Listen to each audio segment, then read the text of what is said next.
तो गाइस यहाँ पे हमारे पास में है एक से बढ़कर एक स्मार्टफ़ोन। पर आप लोग से रिक्वेस्ट है यार, इस वीडियो को लाइक नहीं करते हो तो प्लीज़ भाई लाइक कर देना, बहुत मेहनत लगी। इसके बारे में थोड़ी देर बाद में बात करूँगा, लेकिन सबसे पहले बता देता हूँ कि यहाँ पे हमारे पास में मोटो एस 60 प्रो है, जो कि 6000 मिली एम्प बैटरी के साथ में आता है। उसके बाद ओप्पो रेनो 14 अभी या जुम्मा-जुम्मा 2-3 दिन हुए हैं लॉन्च हुए, इसमें भी 6000 मिली एम्प की बैटरी आती है। नॉर्ड 5 भाई अभी लॉन्च हो रहा है 800 एमएच की बैटरी के साथ में। उसके बाद में iQneo 10 7000 एमएच बैटरी के साथ में, फिर पोको F7 7550 एमएच की बैटरी के साथ में। और भाई देखो इसी के साथ में बहुत ही बढ़िया यहाँ पे कैमरे वाला phone Vivo T4 Ultra 5500 mAh की बैटरी के साथ में। तो आज हम करेंगे इनका बैटरी रेंज टेस्ट और फाइंड आउट करने की कोशिश करेंगे कि आखिरकार में इनमें से कौन सबसे ज़्यादा बैटरी यहाँ पे चलाता है। सबसे पहले आप लोग देख लो यहाँ पे 100% बैटरी मैंने सभी में चार्ज कर ली है। आप लोग से रिक्वेस्ट है यार, पूरा 2 से 3 दिन जाता है ये पूरा वीडियो, एक सिंगल वीडियो बनाने के लिए। तो वीडियो को लाइक ज़रूर करिएगा, बहुत ज़्यादा मोटिवेशन मिलती है इससे। तो इतना करेंगे तो बहुत होगा। साथ ही में मैं दूसरी वीडियोज़ भी बनाता हूँ, तो आप सब्सक्राइब भी कर सकते हैं। यहाँ पे कैमरा कंपैरिज़न से लेके, स्पीड टेस्ट से लेके, फुल कंपैरिज़न से लेके रिव्यू भी बनाता हूँ मैं, ठीक है? तो वो आप कर दीजिएगा। फिलहाल के लिए आप देख लो सब के सब यहाँ पे लेटेस्ट सॉफ्टवेयर पे लेटेस्ट अपडेटेड है। इसके बाद मैं फुल ब्राइटनेस दोबारा से करके यहाँ पे 2 आवर्स का यूट्यूब प्लेबैक टेस्ट चलाऊँगा। 2 आवर्स का क्यों है? जनरली यहाँ पे जो वीडियोज़ वगैरह होती हैं, मतलब मूवीज़ वगैरह, वो 2 घंटे की होती है। तो 2 घंटे के यूट्यूब प्लेबैक टेस्ट में कितनी बैटरी ड्रेन होगी, ये हमारा मकसद है निकालना कि अगर आप कोई मूवी वगैरह देख रहे हो, तो कितना ड्रेन होगा ऑनलाइन, ठीक है? तो यहाँ पे हमने ये सेटअप कर लिया है और हमने चला दिया है 2 घंटे कंटीन्यूअस यहाँ पे यूट्यूब प्लेबैक करने के बाद में हमें यहाँ पे जो बैटरी परसेंटेज देखने को मिला, थोड़ा-सा शॉकिंग था। कैसे? देखिए, यहाँ पे सबसे ज़्यादा जो बैटरी बचाई है पोको F7 ने बचाई है। सबसे बड़ा बैटरी भी आता है उसमें, वो तो चलो ठीक है, लेकिन Vivo T4 Ultra 81 और सबसे कम बैटरी ओप्पो रेनो 14 में। ओप्पो रेनो 14 ने काफ़ी बैटरी कम कर दी है, पर iQneo 10 85% की बैटरी पे था। इसी के बाद हम लोग कैमरा टेस्ट पे आ गए। देखिए भाई, यहाँ पे मोटो के अंदर आपको 4K 30 एफपीएस मिलता है, बाकी सारे फ़ोन्स में 4K 60 एफपीएस मिलता है। लेकिन हमने यहाँ पे सभी में समांतर एक मतलब लेवल बनाने के लिए बैटरी रेंज टेस्ट में हमने 4K 30 एफपीएस में ही बैटरी रेंज ये कैमरा हमने लगाया है। तो कैमरा की रिकॉर्डिंग ऑन है, 2 घंटा लगातार करने के बाद में आप टेम्परेचर देखिए, यही मेरा मेन मोटिव था। टेम्परेचर देखिए, सबसे ज़्यादा यहाँ पे टेम्परेचर देखिए, T4 Ultra 47 डिग्री था, iQneo 10 तक तो भाई शांति है, नॉट 5 भी शांत है, लेकिन रेनो 14 48 डिग्री जा चुका है और मोटो एस 60 प्रो तो आप देख सकते हैं। तो मतलब आउटडोर की शूटिंग में ये दोनों फ़ोन्स हैं जो सबसे ज़्यादा हीट होंगे कंपैरेटिवली बाकी फ़ोन से। तो हम थोड़ा-सा परफॉर्मेंस भी आपको बताते चलते हैं। यहाँ पे अगर हम बैटरी परसेंटेज की बात कर लें तो देखिए अभी नॉट 5 में अभी भी 57% की बैटरी बची है और आप iQneo 10 में 58% और पोको F7 66% की बैटरी बचा रहा है। सबसे कम Vivo T4 Ultra डेफिनिटली हो चुका है। लेकिन इसके बाद BGMI का गेम प्ले, BGMI के गेम प्ले में कुछ फ़ोन्स हैं जैसे कि iQneo 10 वगैरह, उसके अंदर 120 एफपीएस आता है, बाकी फ़ोन्स में 90 एफपीएस आता है। तो लेकिन यहाँ पे मोटो एस 60 प्रो था, वो स्मूथ में एक्सट्रीम की ही ग्राफिक्स देता है, मतलब 60 एफपीएस। तो सभी को समांतर लेवल पे यहाँ पे बैटरी एंड में रखने के लिए हमने यहाँ पे स्मूथ में एक्सट्रीम ग्राफिक्स में ही गेम प्ले किया है। तो सभी को मैंने यहाँ पे स्मूथ में एक्सट्रीम कर दिया है। तो 60 एफपीएस का ये गेम प्ले हमारा चलेगा, ठीक है? तो यहाँ पे कंटिन्यूअसली यहाँ पे हम लोग 1 आवर के लिए चलाएँगे और फिर हम देखेंगे कि यहाँ पे क्या सीन रहता है। और हाँ, यहाँ पे टेम्परेचर वगैरह भी आपको मैं बीच-बीच में दिखाता रहूँगा। तो देख आप लीजिए, शुरुआत में अभी हमने गेम प्ले स्टार्ट ही किया है, तो 5 मिनट में देखिए यहाँ पे टेम्परेचर 44-43 डिग्री के आस-पास में है। लेकिन इसके बाद में हम देखेंगे कि हाफ एन आवर के बाद के गेम प्ले में क्या यहाँ पे टेम्परेचर निकलता है। हाफ एन आवर के बाद में आप देख सकते हैं कुछ फ़ोन्स हैं जो बहुत ज़्यादा हीट नहीं हुए हैं या कुछ फ़ोन्स की कैपेबिलिटीज़ बहुत ज़्यादा है ना। अब यहाँ पे आप उसको 60 एफपीएस पे खिलाओगे तो मतलब क्या ही यहाँ पे गरम होगा। तो फिलहाल तो भाई कुछ फ़ोन जिनमें 120 एफपीएस आता है उसमें 120 एफपीएस हमें लेके जाना चाहिए था, पर भाई यहाँ पे बैटरी रेंज टेस्ट कर रहे हैं तो लेवल थोड़ा-सा सोचना पड़ता है ना। तो देखिए भाई, यहाँ पे अभी भी वैसा ही है, यहाँ पे टेम्परेचर कोई बहुत ज़्यादा राइज़ नहीं हुआ है। खैर, इसके बाद में हम लोग ना परफॉर्मेंस टेस्ट पे चलेंगे, तो उसमें भाई राइज़ करेंगे। तो 1 आवर कंटीन्यूअस गेमिंग करने के बाद में आपके सामने है रिजल्ट। सबसे ज़्यादा बचाया है बैटरी पोको F7 ने, उसके बाद में iQneo 10 और नॉट 5 दोनों समांतर चल रहे हैं भाई। और सबसे कम बैटरी बची है Vivo T4 Ultra और ओप्पो रेनो 14 भी काफ़ी कम आ चुका है। मोटो एस 60 प्रो भाई शॉकिंगली यहाँ पे 35% की बैटरी बचा रहा है, वो अच्छा है भाई, मतलब बढ़िया है। मतलब बैटरी इतनी छोटी है, फिर भी यहाँ पे कम्पीट कर रहा है, बेसिकली बेहतर ही परफॉर्म कर रहा है ओप्पो रेनो 14 से। खैर, इसी के बाद में अब हम लोग यहाँ पे परफॉर्मेंस टेस्ट करेंगे और परफॉर्मेंस टेस्ट में हम लोग बेंचमार्क का टेस्ट करेंगे सबसे पहले। तो बेंचमार्क रन कर देते हैं हम लोग और उसके बाद में हम लोग यहाँ पे टेम्परेचर भी यहाँ पे चेक करेंगे। तो देखो भाई, यहाँ पे सबसे पहले एंटूटू बेंचमार्क हम सभी में रन कर देते हैं। देखो यहाँ पे मैंने शुरुआत में भी आपको यहाँ पे एंटूटू बेंचमार्क का रिजल्ट तो देखने को मिला ही होगा, लेकिन एंटूटू बेंचमार्क में हीट कितना जा रहा है देखिए। ओप्पो रेनो 14 भाई 49 डिग्री, भाई ओप्पो रेनो यहाँ पे हीट होगा। नॉट 5 भी 49 डिग्री।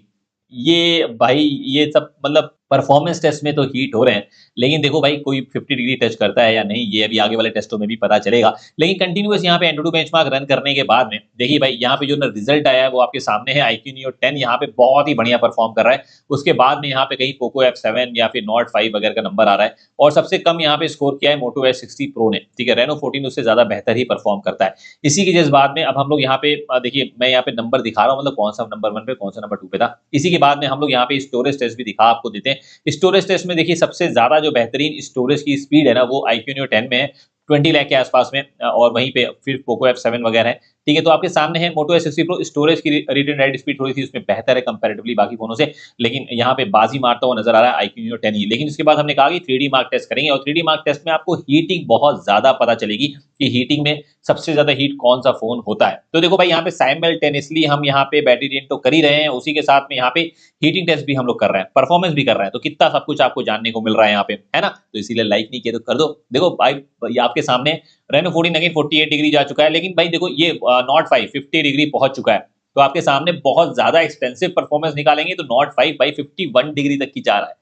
ये मैं बोलूंगा कि भाई देखो इतना नहीं जाना चाहिए, पर फिर भी जा रहा है। देखो iQOO Neo 10 ने यहाँ पे कम कर दी परफॉर्मेंस, और भाई पोको F7 तो भाई नेक्स्ट लेवल, इसको तो मैं सैल्यूट ही करूंगा। 54 डिग्री बात ही छोड़ो, Vivo T4 Ultra भी भाई 52 डिग्री के आसपास, पोको F7 भाई बहुत ही दमदार है। खैर यहाँ पे परफॉर्मेंस अच्छी देता है, पर इतनी हीटिंग नहीं करनी चाहिए थी उसको। नॉट 5 में जिसमें ये लोग बोल रहे हैं इतना बड़ा यहाँ पे कूलिंग चेंबर दिया, वो भी यहाँ पे 50 डिग्री तो टच कर ही जा रहा है। खैर इसी के जज्बात में यहाँ पे स्कोर वगैरह की बात करें तो ज्यादा उसमें कोई मतलब है नहीं। मैं सीधे आपको लेकर चलता हूँ सीपीयू थ्रॉटलिंग पे। तो गाइस यहाँ पे जैसे हम सीपीयू थ्रॉटलिंग टेस्ट की तरफ चलेंगे, तो देखो भाई यहाँ पे जिसमें भी देखो इतना सब हीट होने के बाद में अब कौन सा फोन है जो यहाँ पे स्टेबल रखता है ग्राफ को, ये बहुत ज्यादा मान्य है। और सबसे इंपॉर्टेंट बात, मैंने यहाँ पे डिफॉल्ट सीपीयू थ्रॉटलिंग में ही रखा है, मतलब कि यहाँ पे केवल 15 मिनट का ही ये ना टेस्ट चलेगा हमारा। तो 15 मिनट में काफी सारी चीजें हमें पता चल भी जाएंगी। आप देख सकते हैं पोको F7 बीच बीच में ड्रॉप कर रहा है, इतना ज्यादा टेम्परेचर चलेगा तो क्या होगा भाई, कुछ ऐसा ही देखने को मिलता है। लेकिन ये नीचे की तरफ गया।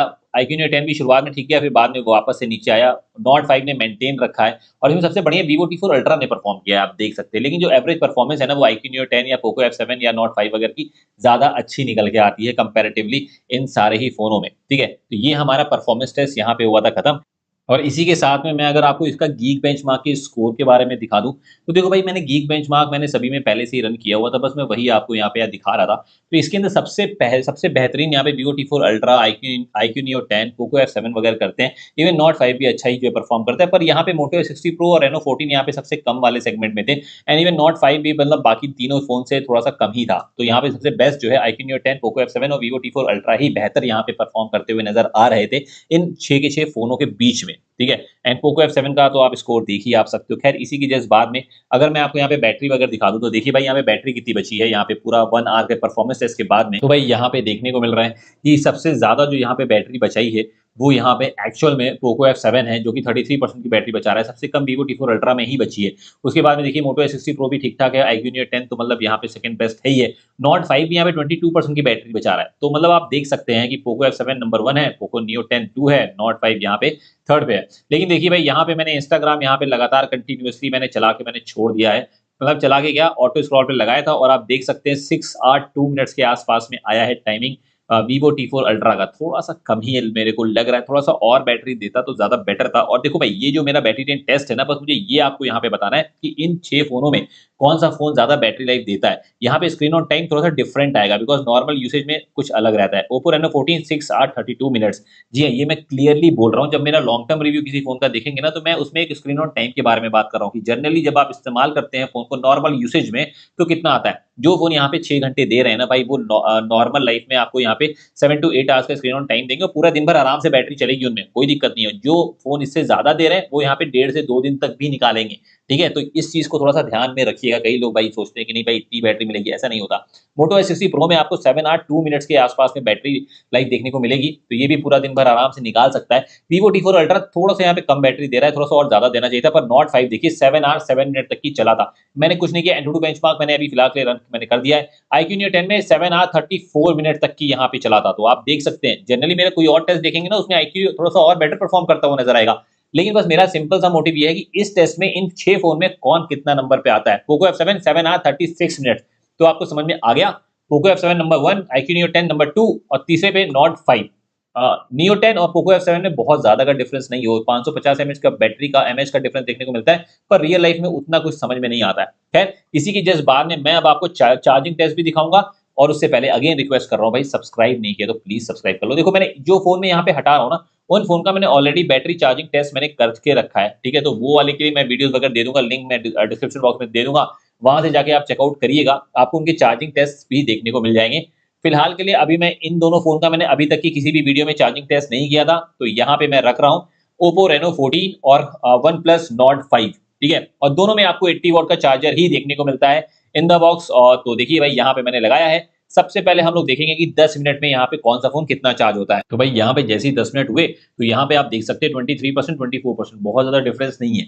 लेकिन देखिए भाई फिर भी अगर आप देखेंगे तो हाफ एन आवर के बाद में अगर दिखाऊँ तो 60-69% अभी भी यहाँ पे बहुत ज़्यादा डिफरेंस नहीं है। लेकिन इसके बाद में Oppo Reno 14 यहाँ पे 48 मिनट में फुल चार्ज हो चुका था। जी हाँ, 48 मिनट में। लेकिन वहीं पे OnePlus Nord 5 देखिए अभी भी यहाँ पे केवल और केवल 89% पे था। और अभी मैं बताऊँ तो इसके बाद में तो इसकी चार्जिंग स्पीड और स्लो हो गई थी। शायद से लॉन्गर पीरियड ऑफ टाइम के लिए आपकी बैटरी चले, इसलिए OnePlus 90% के बाद में और स्लो हो जाता है, जिसकी वजह से बहुत ज़्यादा टाइम ले लिया यार। देखिए केवल 1 जो मिनट है ना, केवल 1% की बैटरी 4-5 मिनट लगाए इसने। 1 आवर 20 मिनट्स में 99% था, उसके बाद 1% की बैटरी चार्ज होने में 1 आवर 24 मिनट लगाए। तो देख आप सकते हैं काफ़ी ज़्यादा लेट में चार्ज होता है, लास्ट का 10%, बट दिस वाज़ इट। आप लोग बताइए कि ये वीडियो कैसी लगी? अगर वीडियो पसंद आई तो प्लीज़ वीडियो को करिएगा लाइक, चैनल को करिए सब्सक्राइब, बेल आइकन को हिट करना भूलना नहीं। और भी वीडियोज़ आती है हमारी, इसीलिए सब्सक्राइब ज़रूर कर लेना। चलो thank you, bye bye, take care, मिलते हैं नेक्स्ट वीडियो में।